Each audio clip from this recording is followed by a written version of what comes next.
Where's this power? Okay, I thought it might have been someone. And that little guy that's kind of obnoxious, he was one of the three bandits. So Okay. So when he comes in, he ends up in the same place I end up with. We have a little history. Then I thought there might have been something where Will Patton might have messed around with Olivia. You No, know, there never was, shot that. Because that would have been pretty brutal, I would think. Never if shot you that. went there, you know. That's okay. Oh, you're. Okay. I was thinking today. I said, you know, Kevin Costner. I've been interviewing you since '84, '85. Is there anything about you that's still the same since No Way Out? Yeah, you know, hopefully the greatest part of me is the same, because I wouldn't like to think that I've changed. I would like to think the people that knew me then can know me now. But you know, my sensibility about film is the same. You know, I've learned more about the world, and you know, I've seen more, and that's what you expect to have happen in your life. That's what you want to have happen. But the core of who I am, I hope, is the same. Do you have to kind of every once in a while make sure you're going back to, you're not forgetting who you are? Is it easy to do with all this Hollywood stuff and you know, covers of everywhere, you know, of all the magazines and stuff like that? But you have to understand why there's covers. There's not covers because I'm really special.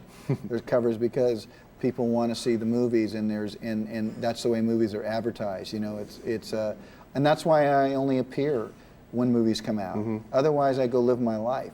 You know, I was watching you last night at the screening, and you watched the movie, and you had to have seen this movie a lot. That's the first time I ever saw it with, oh, really? with all that I mean, music. with all the whole thing? Yeah. Because you were watching it, and a lot of actors don't really want to watch. They can't do that. Right. And even directors, I think, they're uncomfortable. Yeah. Are you watching it? Are you detached a little bit, or are you just I really needed to into watch it because I hadn't finished it. Yeah. You know, and yet I was putting it in front of people. Is it comfortable for you to watch? Yeah. Because one of the Lawrence was saying how you told him that you need to watch yourself to know what you're doing sometimes. Some people don't want to watch dailies. Right. Yeah, I like that. I like the whole process of the movie making. I liked hearing the audience respond to things that I thought they would respond to 2 years ago. When I first read it, I go, that's a funny moment. And then to see it 2 years later on film and people laugh, you go, that's funny. You have to be proud of yourself when you see such a big movie like this. I will say, the first question somebody had me to ask you today said, why does he make such long movies? And I told them, I said, my favorite movies of all time are long ones. Great Escape. I mean, so many. The Longest Day. I don't think this movie is long. I think this movie is very complete. You know, it's not missing things.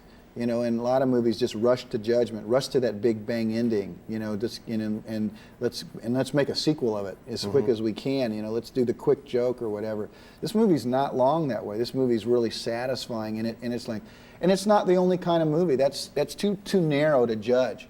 And that person also, if they would think that way, then all of a sudden movies are all going to start to look and smell the same. They're all going to be a certain length. You know, forget about it. Some things take more time. You know, Bull Durham was the length it needed to be. Tin Cup was the length it needed to be. This movie is the length that it needed to be. And if you don't support movies like this, not to say you have to go, but if you don't support, if you haven't you're not going to see movies that are trying to just please a certain segment or demographic. I make movies because for people who have liked The Great Escape, who have liked Spartacus, who have liked Giant. Those movies wouldn't be made today in the climate unless somebody's willing to go out and make them, and then people have to support them. Giant's not going to be made. Either is Lawrence of Arabia. And people who say that they would are full of shit. But you feel like you've been to a movie when you've been to this one, and even Wider, and certainly Dances with Wolves. I feel like I've gotten something out of that, not just some 90 minutes, well, I'll forget about that in 20 minutes. Yeah, you've seen a life. You've seen a journey, you know, for that matter, JFK. There's a thing where you go, wow, and people aren't quick to not tell me things that they think that I shouldn't hear. You know, it's important, you know, to see the vanity of Will Patton, you know.